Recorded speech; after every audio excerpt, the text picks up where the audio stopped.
Did I ever tell you about my first car? I got that little hatchback two-door purple beauty from my sister and my brother-in-law. Ah yeah, the Toyota Tercel, or as it came to be affectionately called, the Terce. I remember that car not because it was my first car, but because of all the memories that were created with it. I remember getting a speeding ticket for going 23 miles per hour in a 20 mile per hour school zone. Yeah, Texas is stuff like that. I remember going to pay said speeding ticket, not seeing a red light and going straight through it, then being hit by another car and getting another ticket from a police officer on a bicycle. I remember the door of the driver's side being totally wrecked. It was then replaced by my brother-in-law with a white door. Can you imagine it? A purple car with a white door. That was special. I painted that door purple with a can of spray paint, made it worse. Yes, I did. All those unfortunate events are not really what made that car special. It was the little things. My brother and I would drive that little beauty to the fishing pier every Friday evening. I wouldn't trade those times for anything. There was another time we were driving to Mars Music. No, we weren't driving to Mars. Mars was a huge music store. We shut down on the freeway as we were going there. I popped open the hood, poured water into the radiator, only to find the entire bottle of water that I just poured in flowing onto the middle of the road. My brother and I couldn't help but laugh. I remember us spending hours hooking up audio equipment in the Terce.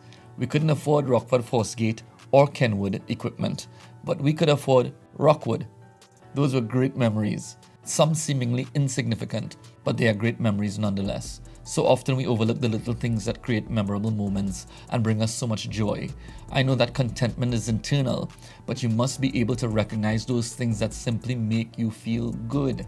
You know, those little things that just put a smile on your face or eases your mind. The little gifts from God. We are all guilty of being so preoccupied that we forget to be mindful of the present, to appreciate the true treasures of our lives, to live in the moment. How many great moments of joy have you missed because you were too busy obsessing over something or someone else? How many victories have you forfeited and never had a chance to celebrate because you were caught up in whining and complaining? I've learned that the joy of the Lord is my strength, and He sends His joy in numerous ways. We just have to be mindful of the present and celebrate the moments and the things that the Lord gave to you to make your own. Here's 10 seemingly insignificant things or moments that bring me joy. They may not seem like much, but here we go. Number 1, new clean sketchbooks. I don't know what it is, but I can hardly resist seeing new clean sketchbooks and not buy it. It just appeals to me. It's just one of those things that make me feel good. Maybe it's the possibility of producing new things or the manifestation of unfulfilled potential beckoning. Whatever it is, I love new sketchbooks. I have a lot of them and I have to hide them from Ellie and Buggy. True story. 2, living live bait.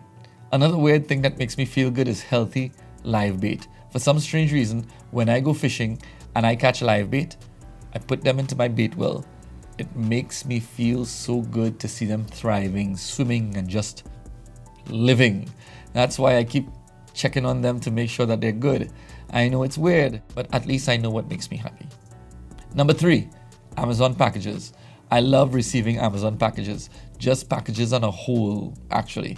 Even if it's a pair of socks or a jar of bacon grease in a box, I like opening Amazon packages. I can't really say why I like it. I just do. I think I just like getting mail, not bills, mail from friends and family. It makes me feel good. Number 4, just sitting with Denise. I love just sitting doing nothing with Denise on evenings. When the kids have gone to sleep and we're just sitting on the couch. Sometimes we're not even conversing, but just being with her makes me happy. I thank God for those moments. He's the only one that made it possible. Number 5, telling stories to Ellie. Just like I tell you stories from my past, I tell them to Eliana, my daughter. She loves to hear me tell them, and I love to oblige. I don't know how long it will be before she decides that this stuff is no longer interesting. So, while she's asking, I choose to enjoy those moments. While she's asking, I'll keep telling.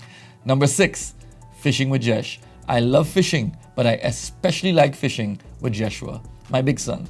We do a lot of things together, but fishing is our thing. The drive to and from the beach, the time spent there, is something we enjoy, even when we are catching nothing. I love those moments, and I am determined that while I'm living them, I will be adequately immersed in them to not miss the joy of it. Number 7, drawing with Elisha. Elisha, my baby boy, is into art. He's very good. He also sees that his daddy can draw a bit, so he's constantly asking me for art lessons. We both draw the same thing, but to him, it's always a competition. He always wins. I love doing that with him. Sitting, drawing, looking at him. This is surely a God-given pleasure. How could I not relish it? Number 8, a made-up bed. Another thing I really like is a made-up bed. I know that there's so much psychology around simplistic things like these days, but I just think it's more conducive to sleeping. This doesn't mean I can't sleep in a bed that's not made up. I just really like laying down on a made-up bed. It makes me feel great. Number 9, new songs.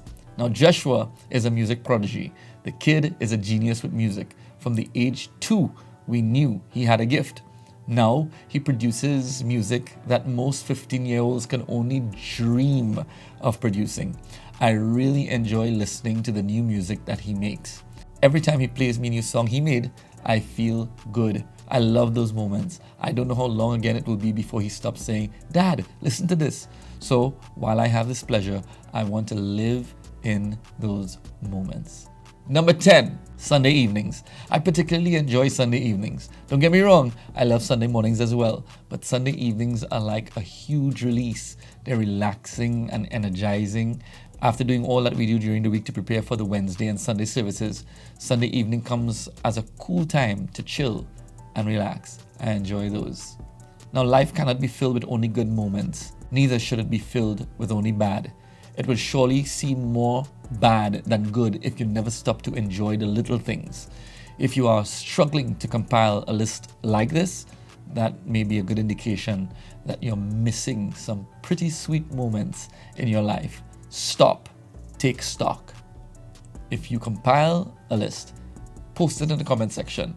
Who knows, it might help someone realize how much they've been overlooking. Now think about that.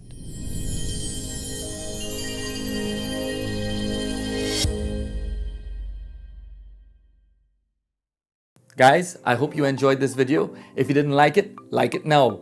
Share it now. If you did not subscribe to Preacher Man TV yet, get on there and subscribe. Subscribe to Preacher Man TV on YouTube and click the little notification bell so that you won't miss another message. As soon as we upload it, you'll get a notification. God bless you.